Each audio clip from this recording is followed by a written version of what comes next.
In this week, number 17, we will be transforming our elements, and that will include rotating them, skewing them, scaling them either up or down, or translating them, which is just repositioning them. These are the 4 different types of transformations that we will be taking a look at, and all of these 4 types are 2-dimensional transformations.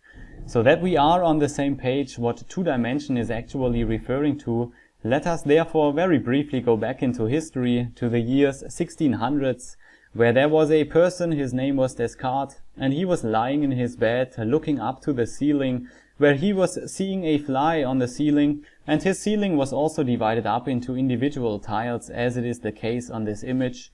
And he was wondering, isn't it possible to get, in terms of tiles, to get the exact coordinates of where that fly is being located. And nowadays, most likely with our knowledge and experience that we have been raised with, it's probably very easy. All we need to do, of course, is how many tiles to the right and how many tiles upwards, or how many tiles to the left and how many tiles downwards. It just depends where we do start counting from. So therefore, the first thing that we need to do is to define an origin point, a point 0, from where we will be starting counting from.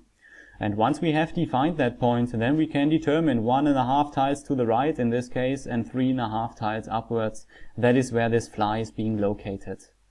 Now a ceiling is just a flat object, and any flat object only consists of a width and only of a height.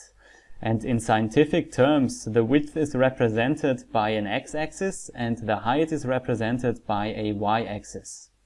And therefore, what we are dealing with here actually is an x value and a y value, so an x coordinate and a y coordinate. And in this case, the x coordinate is 1.5 tiles to the right, 1.5 tiles is the x, and 3.5 is the y coordinate. The browser is opened on our screen, and the screen is also a flat object. And therefore, anything that is opened on it, such as our browser, is also flat. It therefore only consists of a width and only of a height. The question here is, where is that point 0 inside the browser? And since the width always comes from the left and the height always from the top, therefore our point 0 is right here at the beginning of the website. And here, that is where the x-axis is, representing the width. And the y-axis is going all the way down, including the scroll bar, going all the way until the end of the website, representing the height of our website. And the browser is using such a coordinate system as well in order to determine where the corners of each element is being located, meaning where each element is on our website. And therefore all it needs to do is how many pixels to the right in this case, x value, how many pixels, and how many pixels downwards, and that will ultimately determine each of the element's corners where they are being located inside the browser window. When we are taking a look at these 4 different types of transformations, all that is changing here are the x and y coordinates for the corners, where they are being located inside the browser's coordinate system. And therefore, since only the x and y coordinates change, therefore we are dealing with 2-dimensional transformations. Now in next week we will be discussing 3-dimensional transformations. Now in terms of that ceiling example with the fly, so for example, if we wanted to determine the fly's location in the entire room, including the walls, then we would be dealing with another dimension, another axis, the so-called z-axis. And in terms of inside our browser window, the z-axis is just the one that goes into depth as well. So later on next week we will be transforming our elements so that the corners of each element will also go further into depth, meaning further away from us or coming closer to us. So that is what we will be discussing next week. And the Cartesian coordinate system that was named after Descartes was later also extended to 3 dimensions and more. So the Cartesian coordinate system also exists in multiple dimensions. Let us now get started in terms of vocabulary. So what we will be dealing with in this week is the transform property, and this transform property has quite a number of values that we can give it. And here are these values for 2 dimensions. These are the ones that we will be discussing in next week. And the 2-dimensional ones, as mentioned, just can be divided up into rotation, skewing, scaling, and translation. And before we are now getting started, however, with the transform property, we will first take a look at the transform origin property. Because with this one we can determine where in regards to the element shall the transformation happen, originate from. And by default, it doesn't matter whether we are taking a look at skewing, scaling or rotation, it will always happen from within the center. So let me just change the value here so that we can actually see what we can actually accomplish by this property. I have now changed the value so that the origin point for the rotation is occurring from the bottom right corner. So right here. And as soon as I reload the page, so this is now the origin point. And the origin point is always the one that stays fixed at the same location throughout the transformation process. And the other parts of the element, the other coordinates, everything inside here will change ultimately its position, but that one point will always be at the same location. And this point we now want to find out how we can determine that point. And an element, once again, an element is a flat object. It only consists of a width and a height, and the width always comes from the left and the height from the top. So once again, the coordinate, the point 0, is right on top here. And here we have our x-axis, and that is our y-axis. And by using now an x value and a y value, we can determine a point either within or even outside the element, which we will be taking a look at in a moment. If we are familiar with the width and the height of the element, then we can, for example, determine that point in form of pixels. Such as, for example, this element has a width of 250 pixels and a height of 150. So if we really wanted this bottom right corner here to be the origin point, all we need to supply for the transform origin is an x value and a y value, meaning x 250 pixels and y 150 pixels. And that would then make the origin point to be right here. For example, let's make it to be right here. That would be the x value remains at 0. We are not going anywhere, but we are going down vertically still the entire way 150 pixels. Now what I have been using at this given point is 250, 150, so that is exactly that point down here. However, we could also accomplish things by specifying things in percentage values. And those percentage values are always referring to the element itself. So 250 pixels for the x value would be exactly the same as using 100%. And 150 pixel for the vertical direction, so the entire height, could also be just represented by 100%. So that ultimately gives us exactly the same solution. It will still be that point bottom right, right bottom. Now that's what we can also do here is use exactly those English keywords, right bottom. So we are familiar with those keywords from background position already. So instead of now going on the x-axis using here a percentage or a pixel value, what we could do is either go for right or left or center. One of those three English keywords values we could also use. So let me just use right. And then for the vertical direction, we could use the English keyword values either top, bottom, or once again also center. Let me now go, for example, for top to have maybe now a different example, because now x value is right and then top is y value. So we're staying here, and that will therefore be the transform origin point. When we are using such keywords, then it actually doesn't matter when at least the keywords are only the keywords that only can refer to the x or to the y axis. So in this case, the order, we don't need to follow any order here by which the values are being specified, because the browser can always differentiate. Top can only be vertical, bottom can only be vertical, right and left can only be horizontal. So here the browser is absolutely fine. However, when we are dealing with percentage values, then of course we must follow the order. The first value then must always be the x value, and the second one must always be the y value.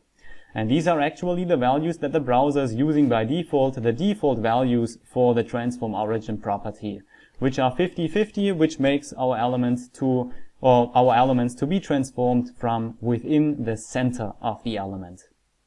Let us now take a look at skewing our element, and with skewing also it is happening from within the center, and therefore we can also change that by just defining now a point, an x value and a y value, So for example, let me make it 0, 0 in this case, and that is, of course, we are staying at the top left here. So we are staying there, and once I reload the page, that will always be the fixed point. It will never change away throughout the transformation process. And here with skewing, it is actually the case that once we determine that point to be the fixed point, its equivalent on the other side will always be fixed as well. So same if we determine, for example, let me go down on the vertical direction 100%, for example. So that's the bottom left corner. So now that one is fixed, and at the same time its counterpart on the other side will always be fixed as well. That is just a feature that skewing has, so it doesn't matter actually whether we are going for this point or for this point. Let's go for scaling. Once again, the default values that are being used are 50-50, so it's happening from within the center. Let us just change it, for example, to 20%, for example. So we are staying right here and then vertically 20 down. So this will be the fixed point right here. And as soon as we have done so, or right here. So as soon as we have done so, this one is always the point that will be at the same location. Now in terms of our fourth type, however, it doesn't really matter, because here we are translating, repositioning the element, and once we do so, then the entire element gets repositioned. So there cannot be any fixed point. And therefore, for translation, transform origin has no effect at all. It only has an effect for scaling, skewing, and rotation. Let me now define a point outside the actual element. Because once we define a point outside the element, can it be fixed? Because the element is not there, so it can actually not be the fixed point. Let's take a look at this one. Let's go, for example, for -10% and 110% for our orange box right here. Meaning -10x is right here approximately, and going down 110% approximately here. So what the browser, or what the element now is pretending, it's just pretending to be there. So it pretends as if it was there, it pretends to be fixed at that point. So it's just based on then pretending that. And in this week, I don't even have an example where that would be useful, where we would define a value outside the element.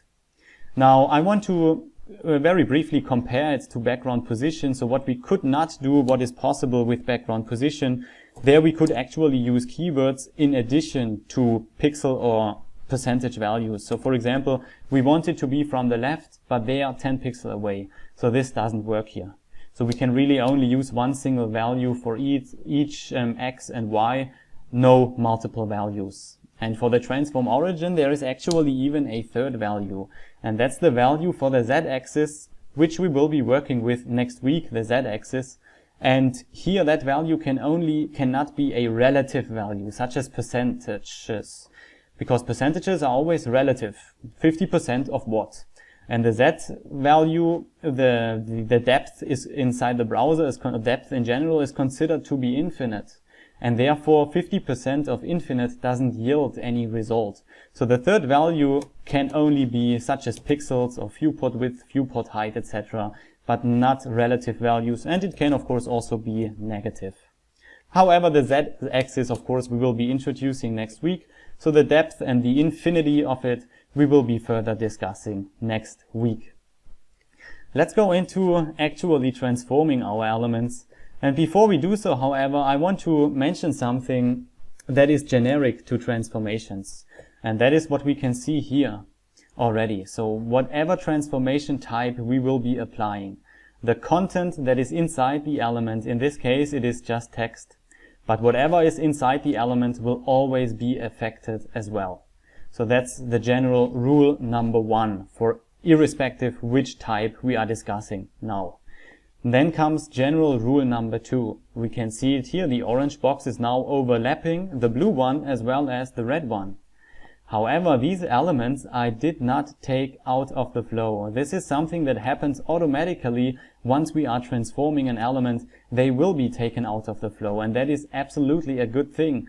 So let's, for example, assume later on we are working on transformations, and once it is now changing its position, if it would not be taken out of the flow, it would move the yellow element further to the right, and maybe the yellow element would not even have enough space anymore. It had to move down. Also the red element has to move further down. It would completely destroy the website. Therefore transformations are immediately taken out of the flow. However, something to consider is that the position property by which we use to normally take things out of the flow, that value here remains static. So meaning we do not have access to top, right, bottom and left. However, we do actually have access to the z-index property. We can still determine whether an element shall be on top of another one or whether it shall be below. However, the properties top, right, bottom, left, we do not have access to, since the value for the position property still remains static. And now comes the generic thing number 3, and that is when we are animating, when we are transforming our element over time, as it is the case right here. Once the mouse goes over the dashed box right here, then this one is being transformed. Now there is one special case right here, and that is, let me now give the element a border of 5 pixels, and we have discussed this. Now the mouse goes over, the border is coming in 5 pixels as well, but as soon as the mouse is leaving the element again, the border immediately disappears. So here, when the mouse hovers over the parent container box, then this orange box here, the child of it, shall then be rotated and it shall receive a border. But once the mouse does not go over it anymore, it goes back to its actual values, and I did not define any border here. So what actually happens here is the border will then receive just its default value, which is none. And none is that one value that the browser cannot change to over time. So it cannot go from 5 pixels to none over time. It doesn't know how to divide it up by the seconds or by the amount of duration that we have specified. And therefore the border is immediately disappearing.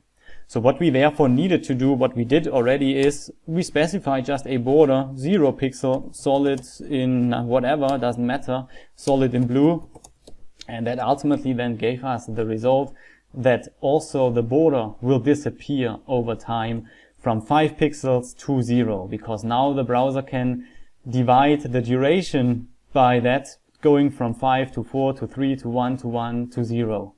And none is that value that it cannot change to over time. However, the transform property's default value is also none.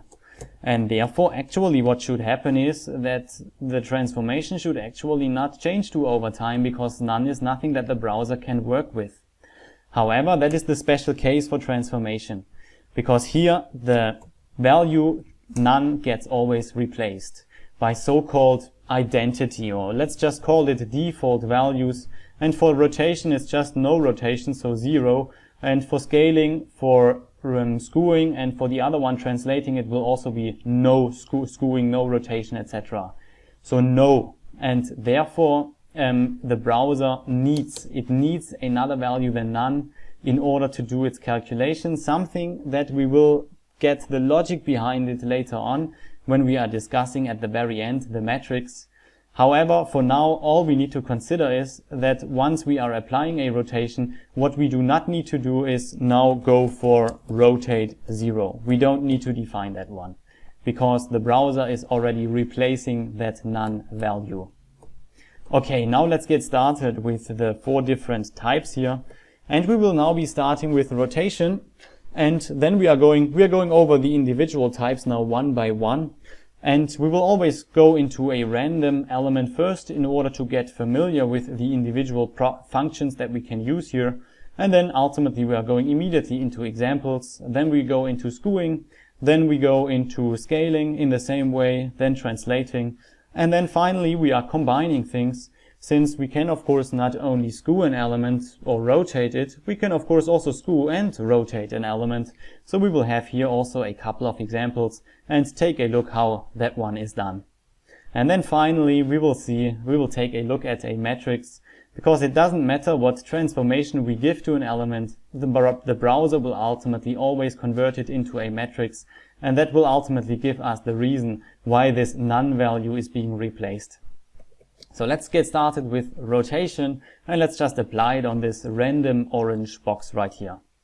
And let me give it right here. Let's now apply our transform property the first time, and all the values that we are using are functions. And we know functions, the browser is a software. Any software is written in code, and there is a block of code inside the browser that does this functionality. There is another block of code that does this functionality, and so on. And some of those block of codes, they have names, and in this case we are now calling one of those blocks of codes. Its name is rotate, and it can do us a certain functionality. In this case it can rotate our element. However, we need to give him some information inside these brackets by how much we do want him to rotate our element. And that is of course in the unit of degrees, and we are using the abbreviation here for DEG. Now the one round of rotation of course is 360 degrees. So let me just give it, for example, 30 degrees right here. And that will now rotate our element, and it will do so in a clockwise direction.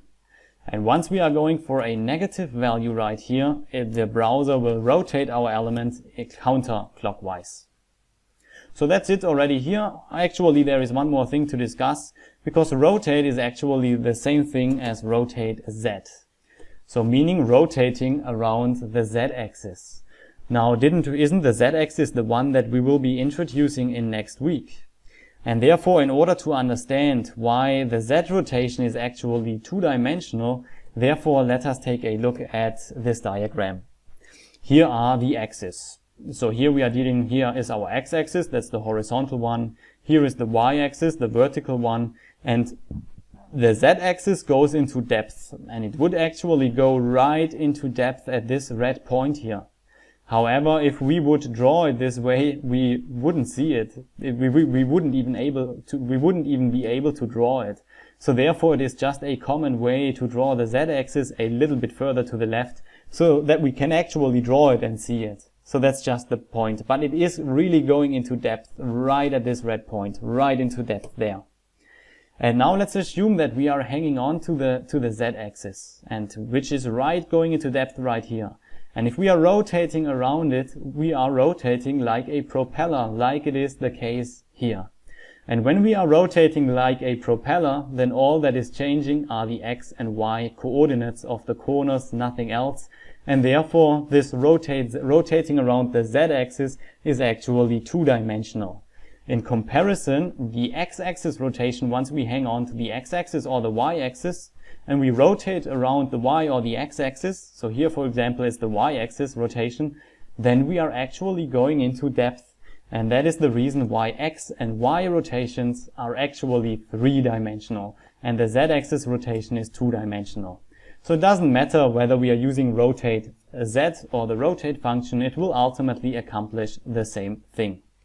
There is one more thing to consider here, and most likely and hopefully that is nothing that we need to consider once we are watching this video. It is only still the case in Firefox, and that is when we are rotating an element over time. Then it sometimes happens that there will be jagged edges. We can see it right here once I actually outcomment the already solution. Here we can see the jagged edges, and that of course does not look good. And therefore the solution herefore is to just give it an outline, the element, so the orange box itself, an outline, and of solid 1 pixel, and therefore it will cover those jagged edges basically. And therefore those jagged edges will then be made smooth as soon as I save it right here. So here it will be smooth once again. So that is hopefully something that we don't need to consider once we are watching this video. Then hopefully everything will be fine already also in Firefox. Let us now go into our first example. And that first example we actually have already worked with. It is that effect of creating a partial shadow on the entire side, only on part of its side, to ultimately in this case get the effect as to make it look like as if this bottom right corner was lifted up. Now we did actually already finish this example. We did however not finish it appropriately, and also without knowing what we are actually doing here. So therefore let us discuss it for a brief moment once again and do it in the right way. So we have seen that it is not possible to give one side only a part shadow. We can only accomplish things indirectly by just creating another element, give this one a shadow, and then ultimately place it behind the yellow box, and it will then look like as if this yellow box is having a partial shadow. And now what we want to do, however, we want that shadow, which is currently just a straight line, it's right here, and we want that straight line, however, to increase. The shadow shall, the further it goes towards the corner, the further it shall increase. Now at this point right here, however, that shadow here is already fine. It shall stay at this point. And then the shadow shall come further out here, meaning we will be rotating this box here further down. So we are doing a clockwise rotation. So therefore we will be making use of a positive degree value, and the transform origin shall be right here. So the x value will be 0 for the transform origin, and we are going all the way down, meaning 100%, 0, 100%. Or we are using the keywords, of course, doesn't matter. But let's go for percentage values, which I will be using throughout. So here we are having our little box here, which was created in a faked way. So let me change the transform origin, and now let's rotate it with a positive degree value, for example 6 degrees. And here we can see that is exactly what we wanted, approximately, at least. And now let's give this yellow box here a higher Z index value, and therefore ultimately it will be on top of the other one. And it will look like as if it was having a partial shadow that makes the effect as if this right bottom corner was lifted up. One more quick comment I want to make here, something that we have discussed when we did actually that effect here, and that is that an outer flow child cannot be behind its outer flow parent, at least not directly behind it. And therefore what we actually did here, we had to create a container box that is the container box for the yellow box and for the shadow box. So in this case we just created another box inside here of the exact same size, and inside here is the shadow box. And now these two boxes are siblings, and with siblings we can always determine which one shall be behind the other one or which one shall be on the top of the other one. So here the Z index value will definitely have effect, but that is something to consider here, that an outer flow child cannot be behind its outer flow parent. Let's go into our next example, and what we want to accomplish here is we want that circle is positioned on top of another circle.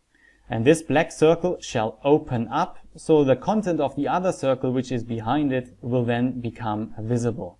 Let us therefore take a look at the setup that we are dealing with here.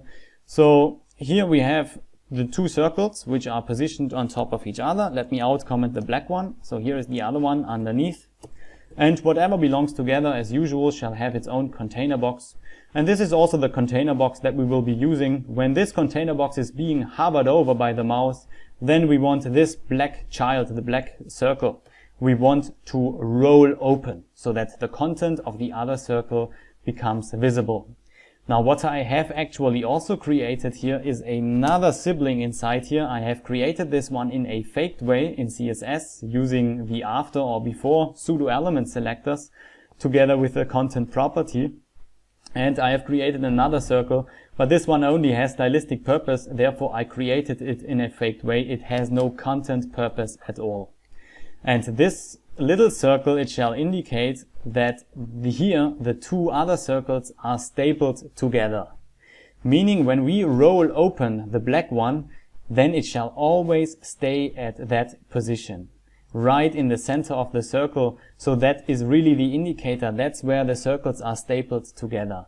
Let us first take a look how I actually positioned this circle where it should be, because that is something that we will be making use of quite a number of times today, and that is the calculation function.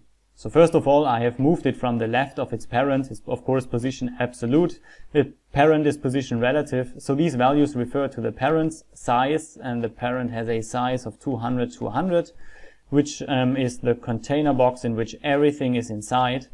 And I've moved it from the left 85%. So that is where it is right now. That's where this edge here is.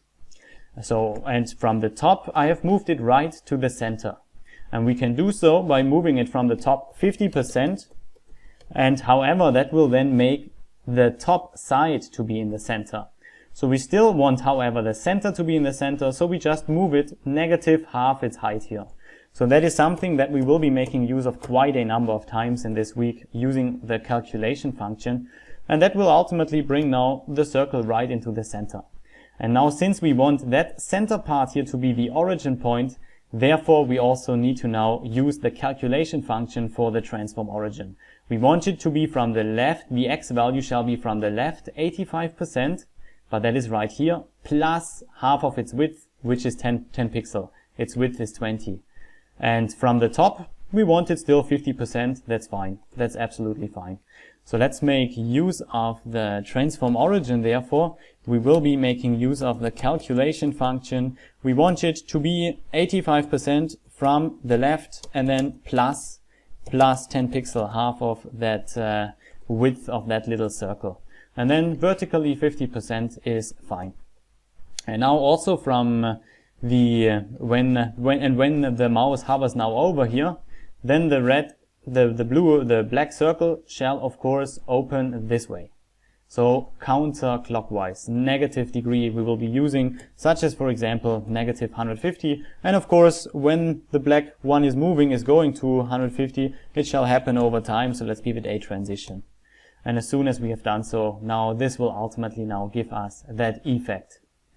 Let's go into our next example, and that is something very similar that we have worked with in last week already. Let me very briefly go back to that week actually. So here what we did, we let those boxes slide in as soon as the page is loaded. So right at the beginning, so these boxes already occupy their actual location. And when the motion kicks in, and we accomplish this when the page is loaded, once the page is loaded, by using an animation. And there we always determine those keyframes which determine the images of the motion. And meaning at the very beginning, the first image that makes up the motion, we want the 3 circles to be right outside its container box. And the easiest way to get them outside there is to make them absolute position, take them out of the flow, position absolute, and make them relative to its parent. So the parent we will make position relative, and then we can move them outside by using left 100%, which makes them to be right here, and that's inside the first keyframe at 0%. And then we want them to come in, and what we did, this one came in a little bit later, so this one we will be giving an animation delay, and this one an even further delay, so they are coming in one after the other. And that is exactly the same what we will be doing in this week now. However, we are dealing with circles, so we will make them roll in instead of slide in. So let's take a look at the setup that we are dealing with here. It's a container box, the whitish one, in which there are the 3 circles inside, the 3 elements that are circles. Now let's take a look at the CSS code. So the parent container box, position relative.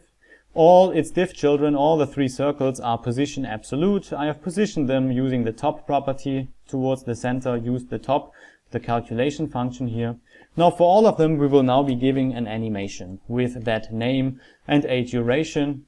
And also because we are giving now each circle here, the second circle at least and the third circle, an animation delay, we still want, when the motion kicks, when the animation kicks in, during that delay period, we already want the elements to all look like as defined in the first frame.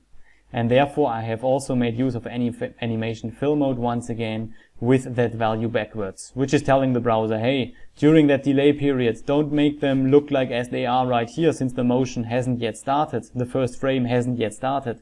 Already, nevertheless, make them look like the first frame. And here, inside the first frame, at the beginning of the motion, we want them to be at the outside, left 100%, and there they shall be rotated 0. And now, the 100% keyframe we don't define, and when we don't define a last image that makes up the motion, then of course the original values will be taken from the element, and it will then move to its actual location. The first circle is left 10%, the other one this, and the other one, it will move there ultimately. While the first one will rotate 3 times, the second one 2 times, and the third one only once. And they are coming from here, so they are rolling this direction, meaning negative values, negative degree values.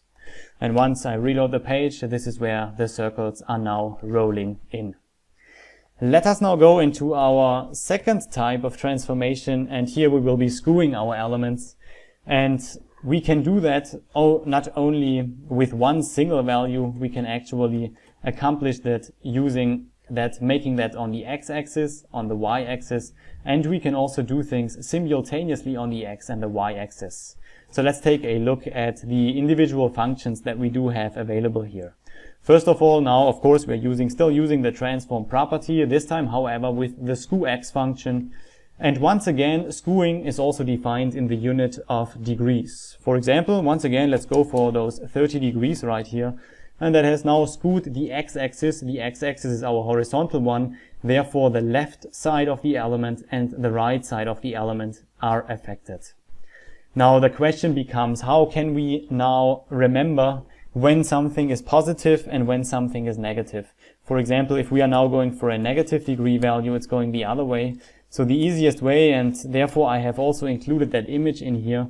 So one way of having the same pattern as usual. We know when we are using the left property, margin left for example, with a positive value, such as 20 pixel, we move the element to the right. When we use negative values, we move it to the left. So in this case, when we concentrate on the content, then we can see that the content appears to go to the right. When we use positive, once we go for a negative value, the content appears to go to the left. So by focusing on the content, we have exactly the same pattern. We can follow the same pattern as usual. Otherwise, I would recommend at least to concentrate on the bottom right corner. So positive, the bottom right corner goes to the right, so we have the same pattern. Otherwise, the left corner then, or it goes to the left. So there, in order to have the same pattern as usual, that is how we can, for example, remember things. For the y-axis, I find it a little bit easier to follow, to see the same pattern, irrespective of the content. So once we are now calling the skew(y) function on this yellow one, then instead of the right or the left side being affected, it will be the top and the bottom sides that will be skewed. Of course, the right and the left side, they are just adjusting, but they are still straight lines. They are only adjusting to the location where they need to be ultimately. And here we can see when the content runs downwards, or when this bottom right corner once again goes downwards, it's positive. And once the content runs upwards, or when the bottom right corner goes upwards, then it's negative. So that is how we can, for example, remember things. And we can also do things simultaneously on the x as well as on the y-axis. So instead of calling the skew(x) or the skew(y) function, we can use the skew function if we want to skew the element on the x as well as on the y-axis. And here in this case, the first one is the x-axis as usual, and the second one is the y-axis. The same pattern as always, unless we are dealing with the box modal properties. We know margin, border, padding. We can also use two values, but in those situations, it's actually the first value is the y value and the second one is the x value, the horizontal one. But otherwise, it's always x and y. And this is divided up by comma. And once I reload the page, now the element has been skewed on the x and on the y-axis simultaneously. That is one keyword that we get back to later on. Now, when we don't specify the second value for this one, then the second value will just be automatically 0. Meaning, once only one value is defined, the y-axis, the y value, there won't be any skewing on the y-axis. If we would define a negative value here in exactly the same way as the first value, just the opposite, then we are actually rotating the element. So here we can see that rotation is actually a mix of skewing and also scaling, which because the element actually now is larger than normal. So it would also, to keep the normal size, it would also be scaled down. So it's actually a mix of skewing and scaling. Let's now go into actual example, or actually one more thing, and that is what is actually the one round of skewing. Now with rotation, we know one round is 360 degrees, but here things are a little bit different. Let's go to 80 degrees here. And here we can see that the content in here, the image and the text, is still facing to the left in this case. Once we are now going to 90 degrees, the element will be completely flat. And since when the element is facing us, its thickness, therefore, and elements do not have any thickness, therefore the element is not visible. Once we are going over 90 degrees, such as for example 110 degrees, we will see that the content is actually now going to the right up here. So what's going on at 90 degrees? There is a flip going on. And therefore the maximum round, one round of skewing is actually 180 degrees. Let me go to 170. So once we are going to 180, we have the same look as at 0 degrees, meaning no skewing. So let me just go there for a moment, 180. We are back to the normal position. So that's the difference to rotation. The maximum here for one round at least is 180 due to that flip that is going on. Let's go into actual examples here, and the first example is also once again something that we have already worked with. And here we want just a stylistic effect here for a headline, for example, so that this one is having a peaky edge right here. Now this is something that we can also accomplish by skewing the element, and most likely in such a scenario when the element is having a border, this is most likely skewing the element is the better option. Since here we ultimately accomplish things by using even two triangles, because triangles can only be created in a faked way by using the border, and once we have created a triangle we cannot give it a border anymore. So what we actually had to do here is place another triangle on top of it just for the border. So it was quite a bit of work that we had to do here. So therefore skewing most likely is in such a scenario the easier option, and it will also give us now a good example where we do not want the content to be skewed, which is usually not the case, but here it will be. So what we now want to do is we want to skew the parent container box. Let's take a look at the actual setup that we are dealing with here. So that's the gray one, the parent container box, the grayish one here. And then inside there is another container box, a meaningful one, the H3 element. And that's the one that I've given a blue background right here. So a very simple setup. Let's now skew the element here, and we want to skew it, let's go this direction. So meaning that this bottom right corner is facing to the right. So it's positive degree value that we will be using. So let's make use, and we want to use how many degrees if it's cutting right in the center here, because that is 90 degrees. So if we are cutting right through, it's 45. Let's skew it by 45 degrees. And on the x-axis, of course, since the right and the left side shall be affected. And once we have done so, let me reload. That's fine. However, now this element is actually going over the top here. Since it's done from the center, half of the increased height width is now given to this side, the other one on this side. So therefore, let me out-comment it once again. We want the origin point to be this one. Or this one. Doesn't matter actually. With skewing, it doesn't matter. So let's go for the first one. Let's go for 0, 0 for the top left corner. And now as soon as we have done so, then it will not go over here anymore. Now, however, we want that content, that headline element, to not be skewed, and that is now the first situation where we are just skewing now the child here, the headline, in just the opposite direction, negative 45 degrees. However, it shall remain right here, so the transform origin point, in this case, we will once again change it to 0, 0. So that it will just remain here and skew down, and that is now the final result. All we need to do now is change the background color from blue. So once I out-comment it, we still see, of course, that thing here, but once we give it the same background color, we are all set and have now exactly that same effect accomplished. Let's go into our next example. And what we are dealing with here is a background image that's being applied on this whitish container box here. Let's go into the setup, what we are dealing with. So one container box, the whitish one on which the background image is being applied.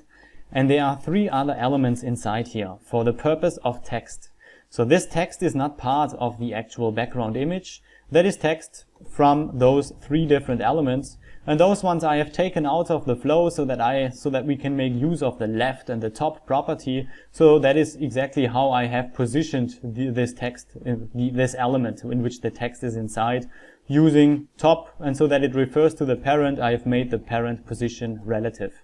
And then I have moved them down from the top and from the left. So that is where they are at this given point, positioned by using those properties. So here is the blackboard, the container box, its position relative, the background image is being applied here and it's covered. And now the three children that are inside here which have the text, they are position absolute. And now each of them individually, I've given them an identity as well. I've moved them to their actual location where they shall be. Now, of course, what we now want to achieve is we want that text to look like, to appear like, as if it was written on the blackboard, as if it belongs to the blackboard. And therefore we need to skew that text, because the blackboard is being skewed as well. Now images, this image is just two-dimensional. It only has a width and a height. So we are still dealing with a two-dimensional transformation here. This image is just being skewed as well. So therefore it has, ultimately it leads to projecting a 3D image. But it is still 2D. It has no depth, only a width and a height. So things got accomplished here on that image by just skewing things. And here we can see that the vertical parts are being skewed slightly, and also we can see it already on the wood that the horizontal sides are being skewed as well. Meaning, therefore, in this scenario we will be using the skew function, by which we can skew the x and the y axis simultaneously. Let me just mark it maybe. So here there is a slight skewing going on. Now the bottom right corner is going to this side, so skew x is definitely positive. Let's take a look at skew y. Here things are going further upwards, so that it's going further up ultimately, and therefore we will be making use of a negative degree value for skew y.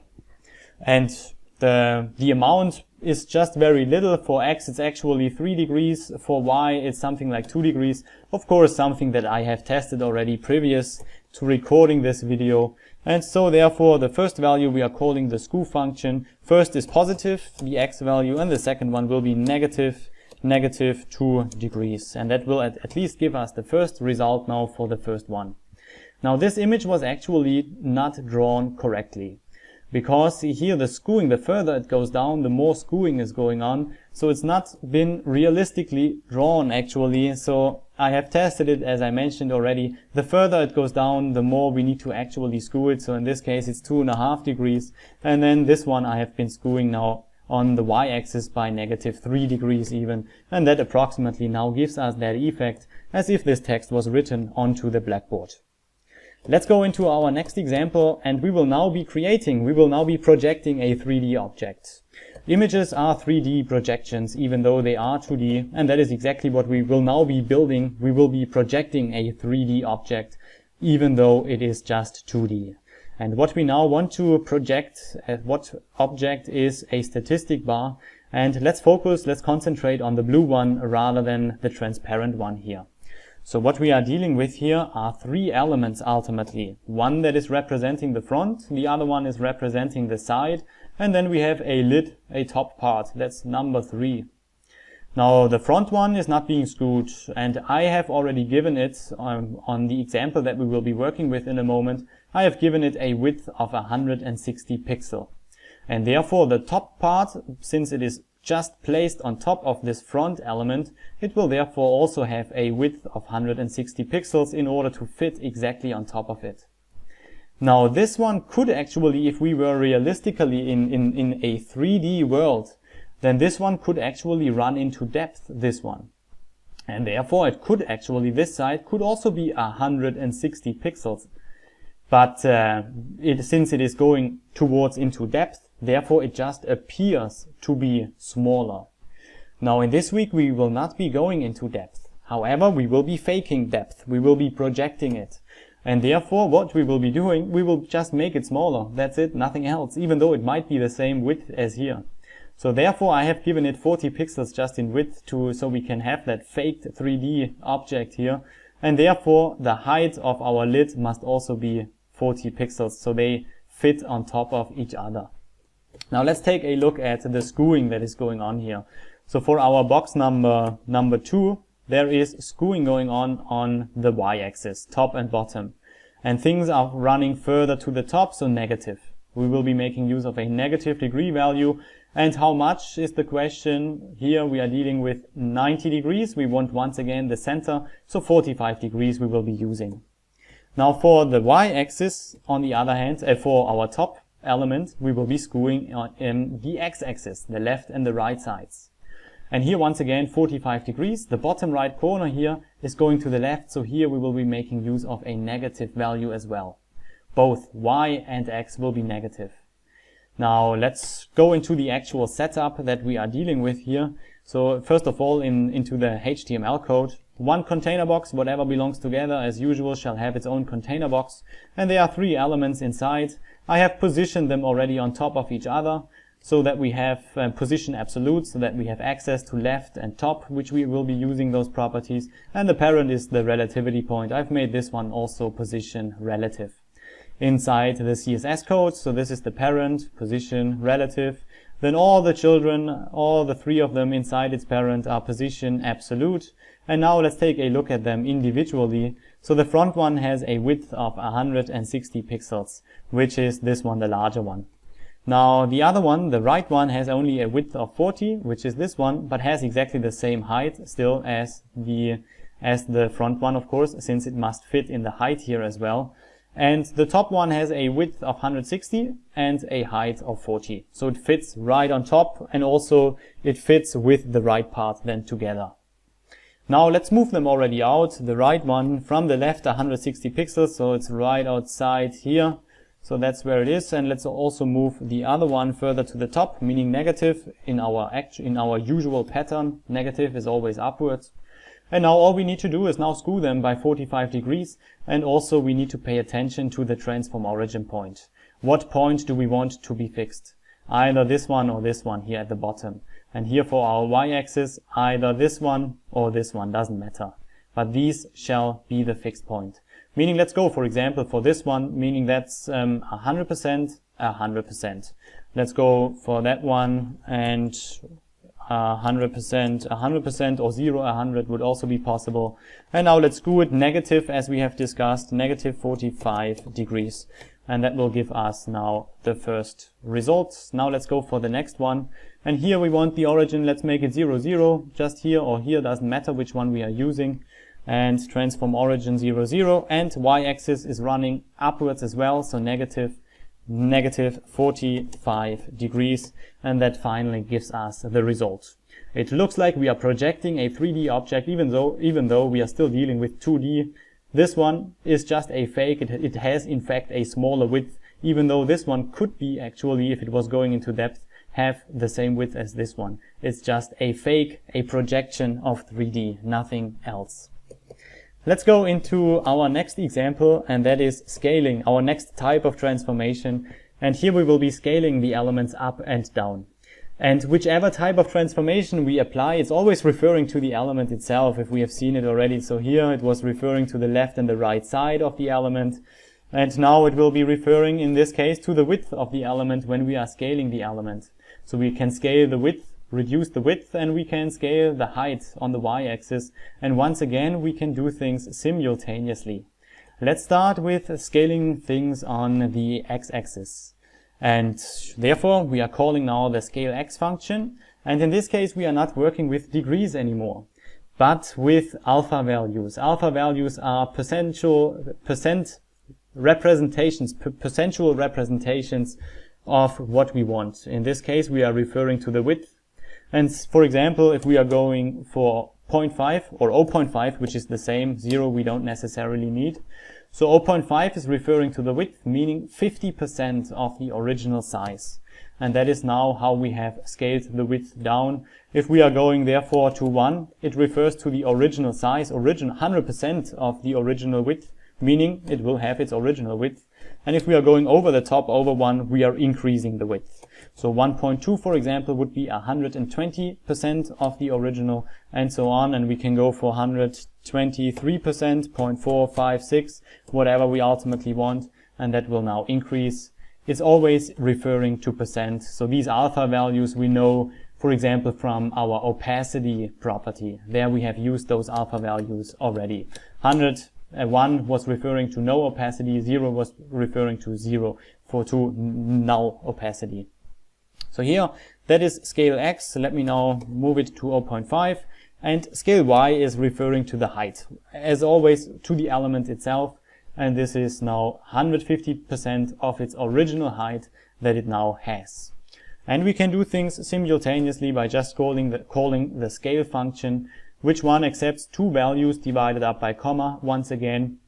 However, the difference to skewing here is so in this scenario, first of all, it would be 120% of its width and only 80% of its height.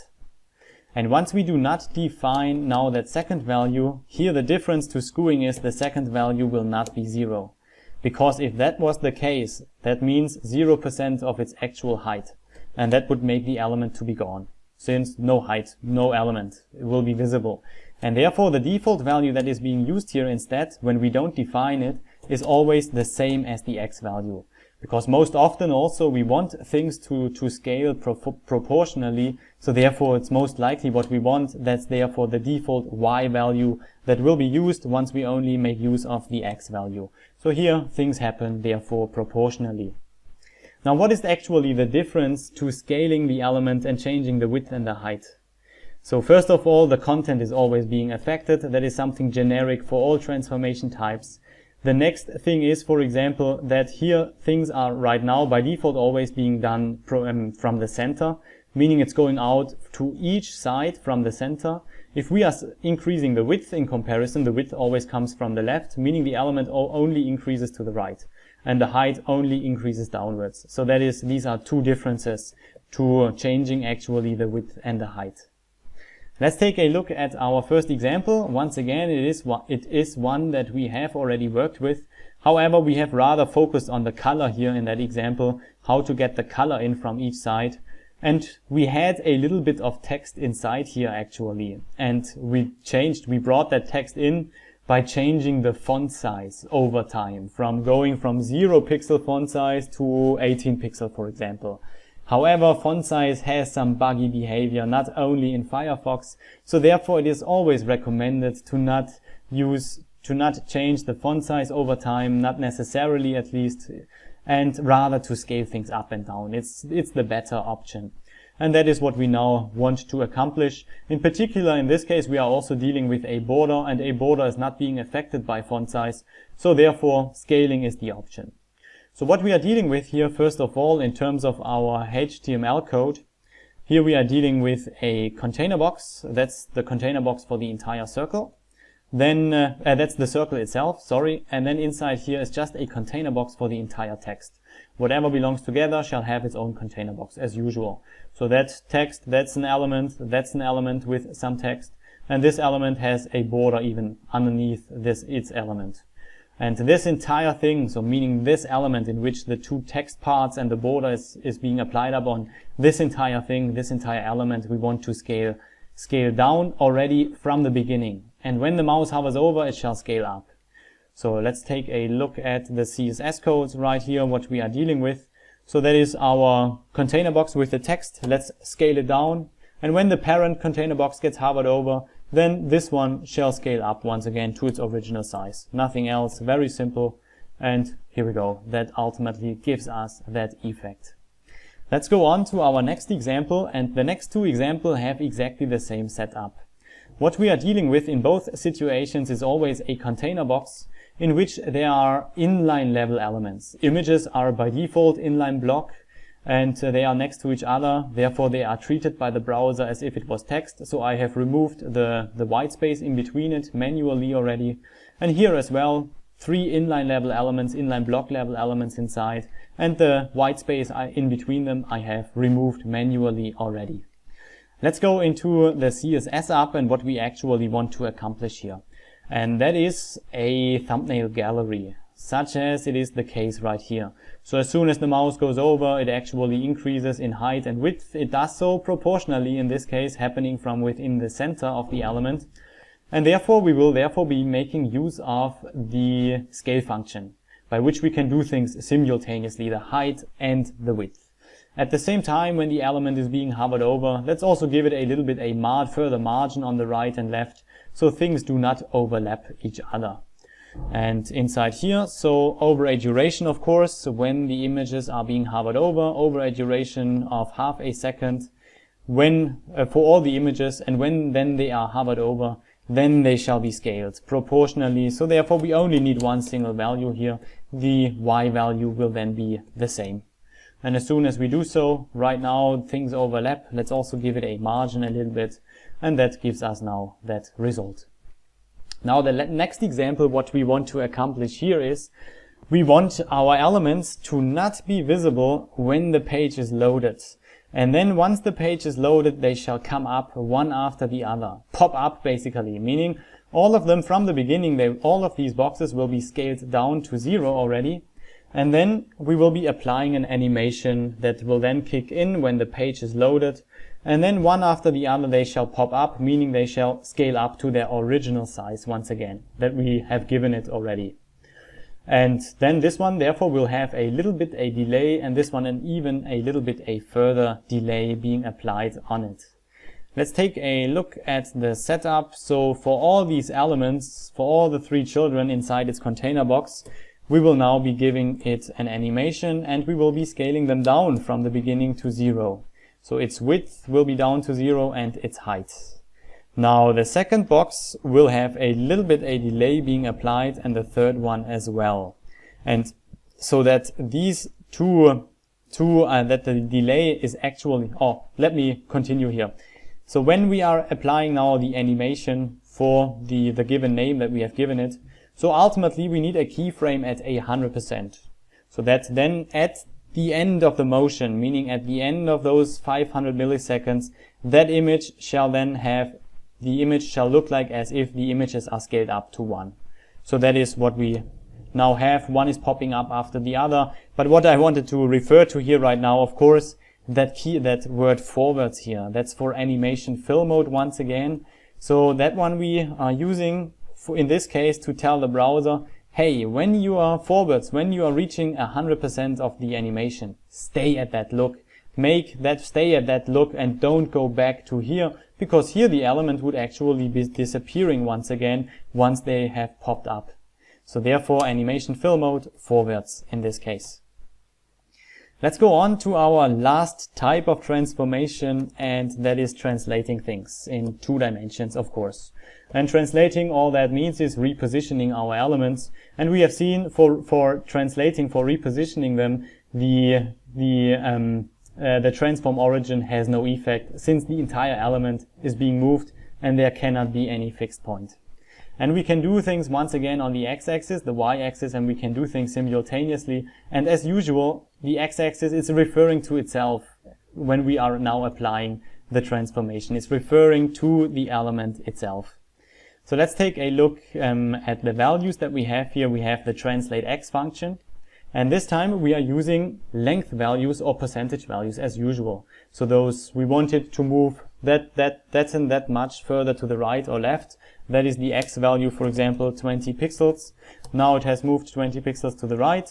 Positive is right, negative is left as usual. And the y-axis is now either down or up. So 50 pixels, for example, positive is always down in order to, which fits always the same pattern, and negative is always upwards. So always we are having the same pattern here. And we can do things simultaneously once again using the translate function instead, which accepts 2 values divided up by comma. The first one is the x value, the second one the y value. So let's go for 30 pixels and negative 50 pixels, for example. So it's now moving 30 pixels to the right, 50 pixels upwards. When we do not make use of that second value here, then the second value once again will be 0 automatically. So in this case, vertically, the element has not been repositioned. Now the question is, what is the difference here between translating the elements and using the properties left, top, right, and bottom, which do also allow us to reposition the elements? And we will now be going over the functional differences. There are currently a couple of performance differences, and on performance we are having a separate week on. However, for now we only focus on the functional things, and the first thing is just an efficiency reason. For example, when we are having now, what we want to accomplish in our first example now is, when the mouse hovers over the element, it shall shake. And therefore, we are dealing here with 4 elements in this case. Let me go into the setup right here. So there is one container box in which there are 4 elements inside, inline level elements, inline block. So they are next to each other. White space is manually being removed. However, now since they are inline block, I did not take them out of the flow. And when we are now animating the element, we can do so when the mouse hovers over each of them. Then we animate them. First they shall translate to the right, then further to the left, then to the right, and then to the left, which gives us that shaking effect. Now we could have used left and right for that, of course. But therefore what we would have needed to do is to take the element first out of the flow.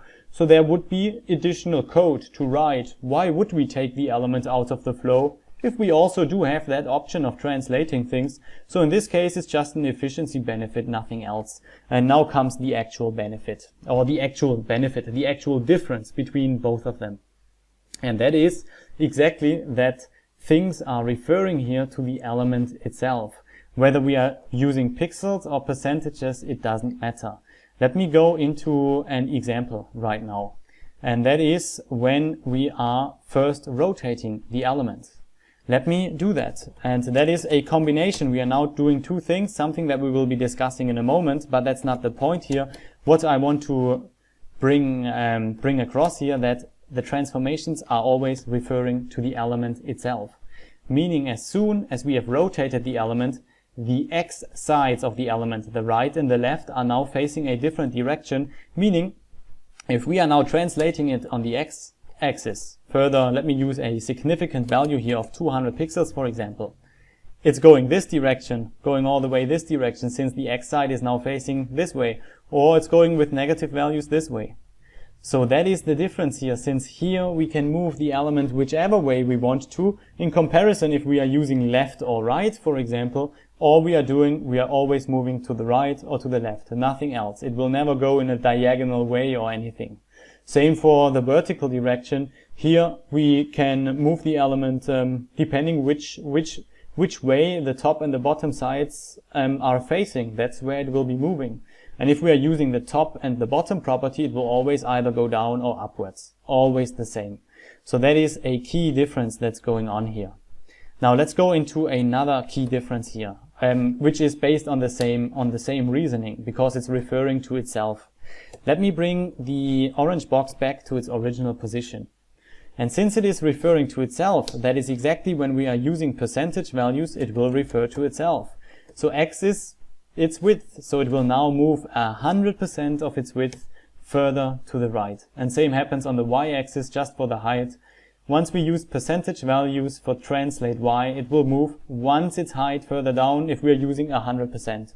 If we are using 50%, obviously it will use half its width, it will move down or upwards, depending on whether we use positive or negative values. Let's take a look at this example right here.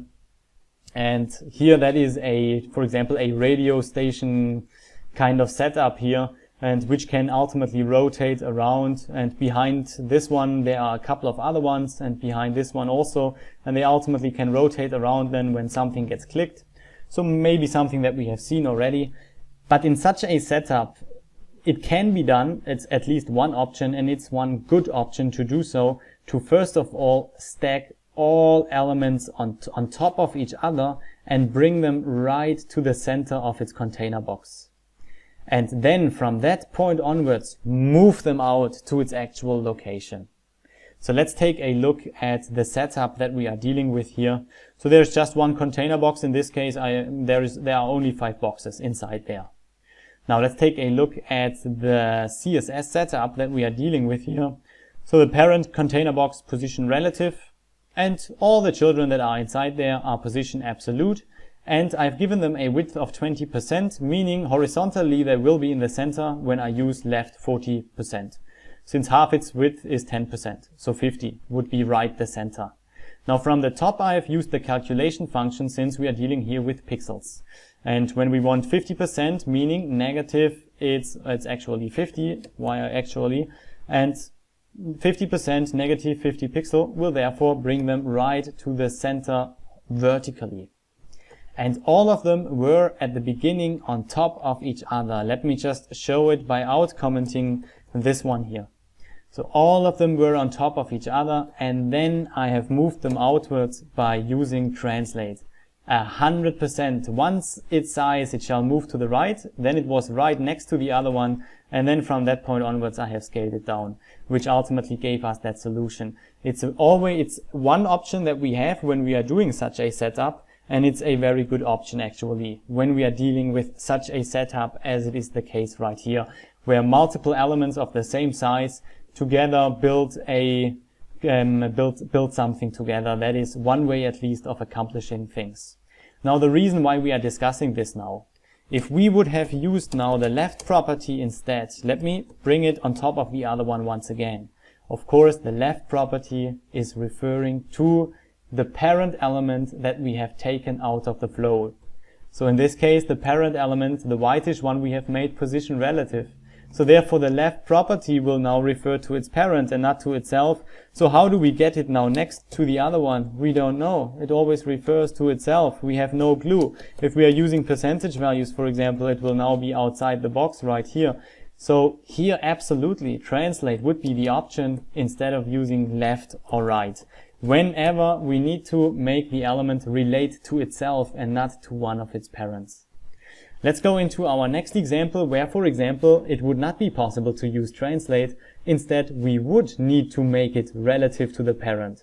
So we would need to make use of left, right, bottom, and top, and not using translate. And that would be the case whenever the container box's width is unknown. I have given it now, that is an example that we have worked with already in last week.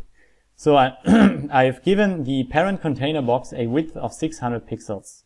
So the whitish box has a width of 600 pixels, and therefore I could have used in this case, because the container box was known, we could have used in this case translate. Because when we are now animating the bubble and we want the bubble to end right here, then all we need to do, translate it ultimately to down to 600 and from the height, so that it is down from the height right here, since the width and the height is known. And that will ultimately give us that result. It will end here and come back straight away. However, now let me change it to a width that we do not know. Let's give it a percentage width. And that is a scenario that we will be dealing with quite often when we are starting with that week in which we will make our websites to look good on small screens, such as mobile phones, and to look good on large screens, such as TVs.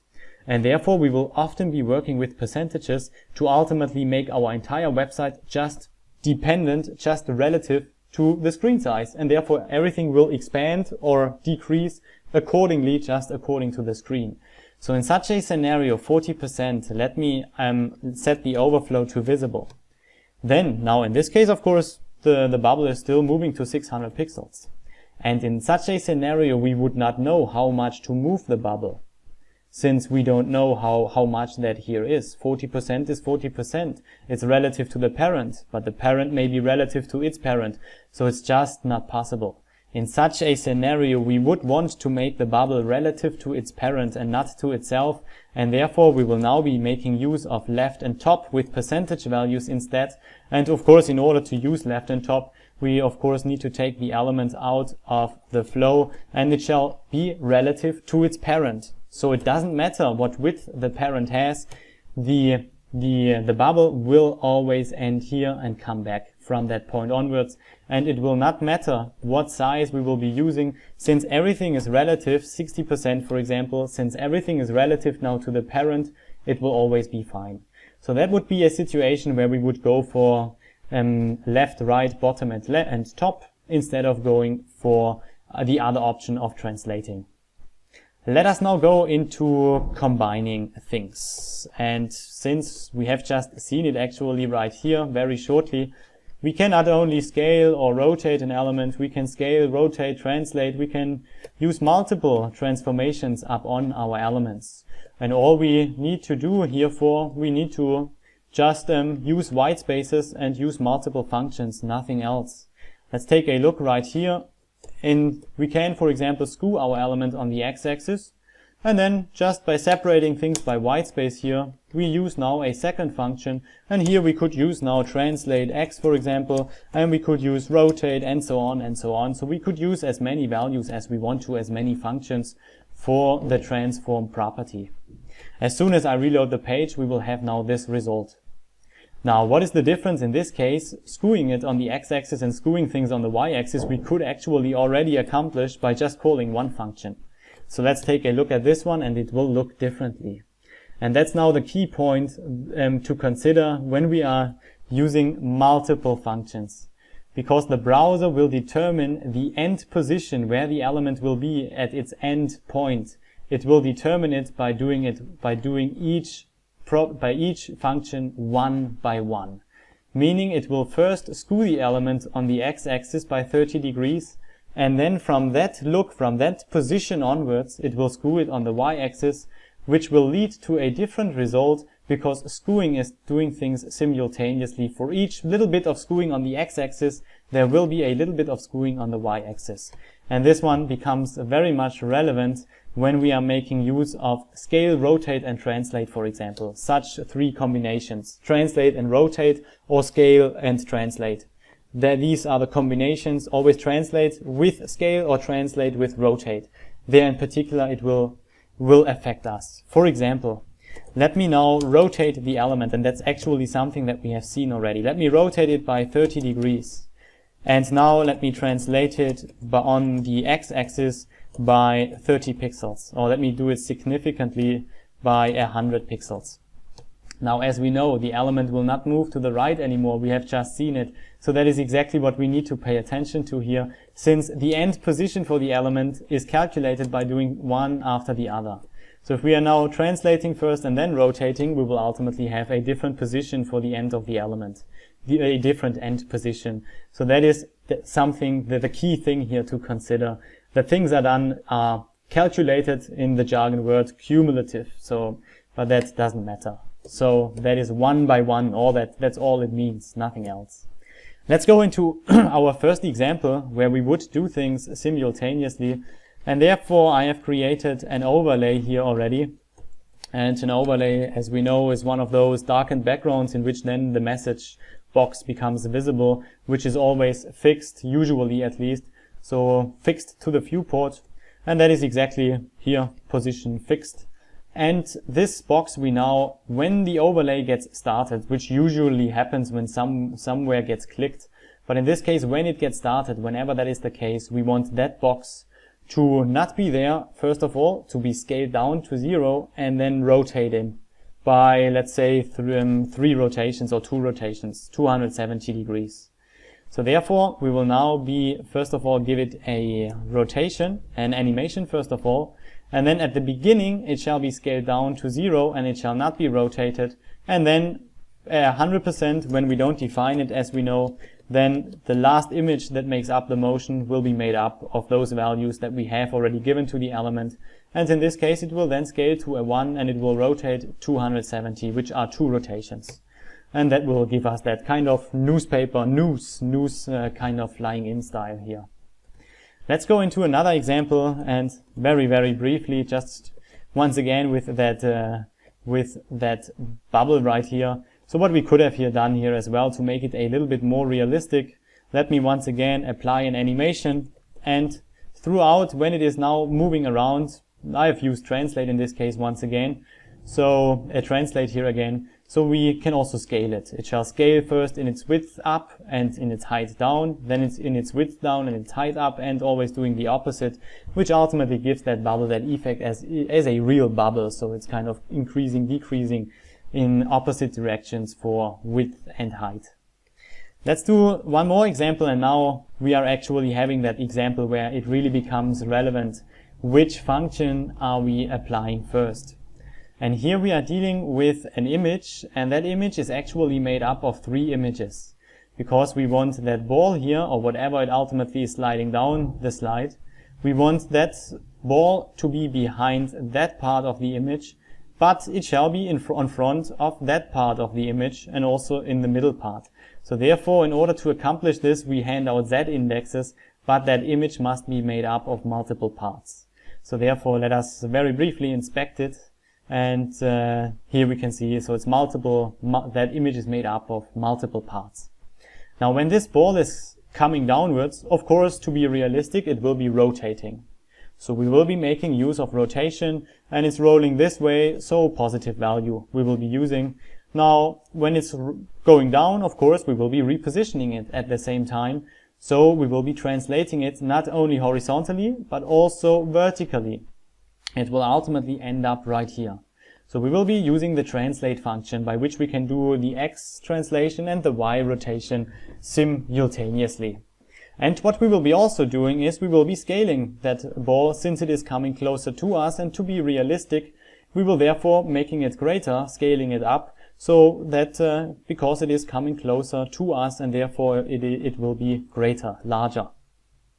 So let's go into the CSS code right in here. So here we are having our ball. Let me apply the animation right here. And here, once at 50%, we want the ball to be here, and then it will change its direction so that it goes out.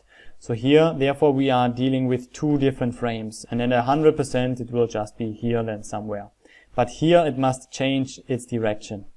So here, at 50%, it will be here before it changes its direction, and therefore I have given it translation already. And then it will be rotated something like almost 2 times, and it will be scaled up actually, since I've scaled it down right now to 0.6, and then the closer it comes to us, the further it will be scaled up, and ultimately it will be at scale 1. And it will a little bit further rotate, not that much anymore when it goes here, and also the repositioning from here onwards will be a little bit different. So let me now reload the page, and this is now where the ball is coming from. And the point here is really to pay attention to when we first rotate and then translate, we will end up that ball is going somewhere completely different. Also, same thing if we, for example, scale things first, then the element will be larger, and therefore it will have a different right side from which it will be repositioned. When we scale it first, the width, for example, will be here, and therefore it will have a different position, since from here it will be repositioned further on the x-axis, and not from here, instead from here, since it has already been scaled. So that's really the key thing here to pay attention to. And here we can see that actually it's not going as clean anymore as it did before. Let us now discuss the final part in this week, and that is our metrics. Very briefly, only taking an overview here, because it does really not matter what transformation we will be applying up on our elements. Whichever values we are using here, whichever function or functions, if we are using multiple ones, the browser will ultimately, irrespective, it will always convert it into values that go inside the metrics function. And therefore, let us inspect this yellow box here, which I have already transformed. I have scaled it on the x-axis, meaning in its width, by 70% to 70% of its original. So scale x 0.7 I have used. Let's inspect it, and under the rules, of course, here we can actually see what I have applied. Transform scale x 0.7.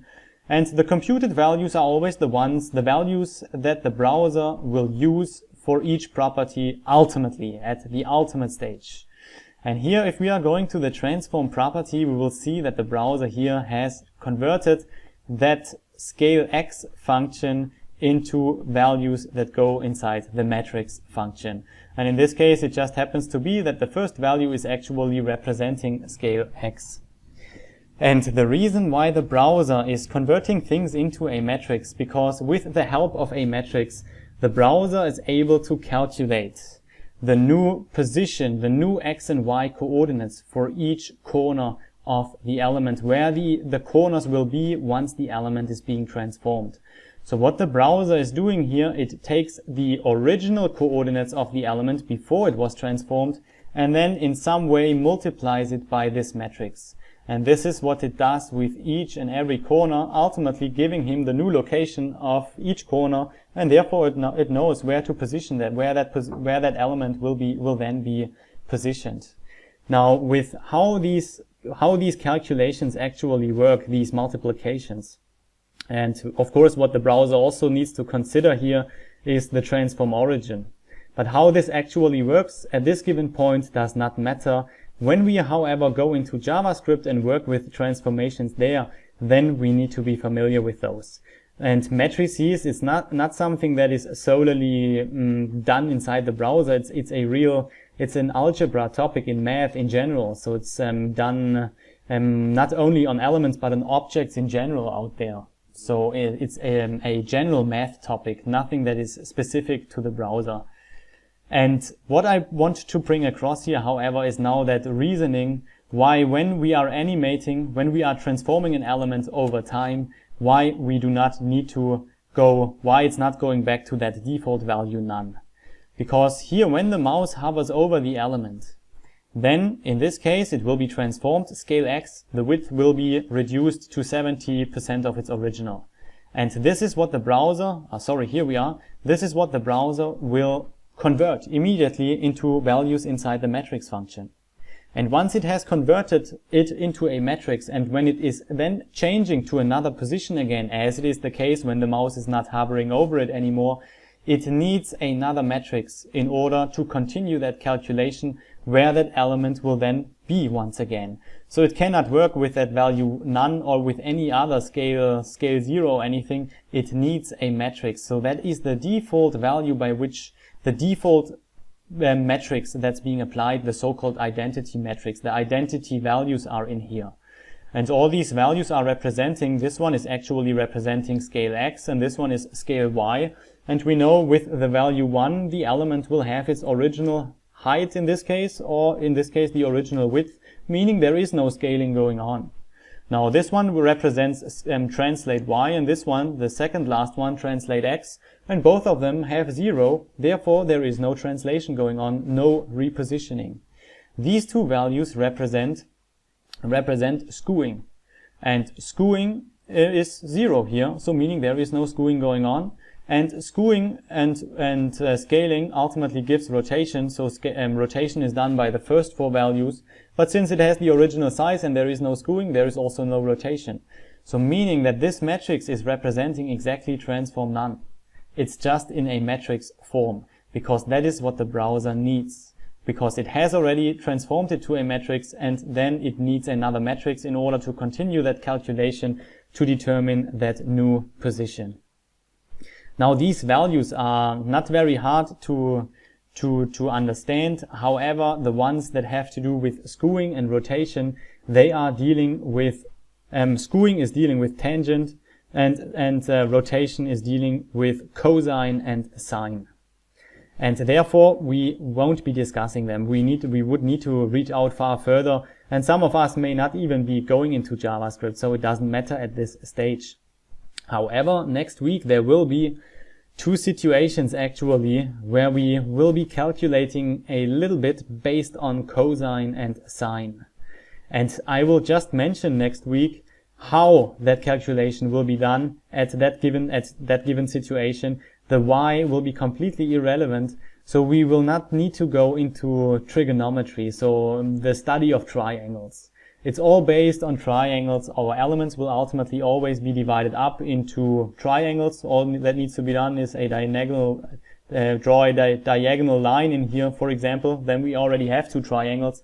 And with triangles, the proportions of each side, what the proportion is of one side to another inside a triangle, can be calculated. So that's most likely, some of us may even know what I'm talking about. But I don't want us to necessarily go into it at this stage.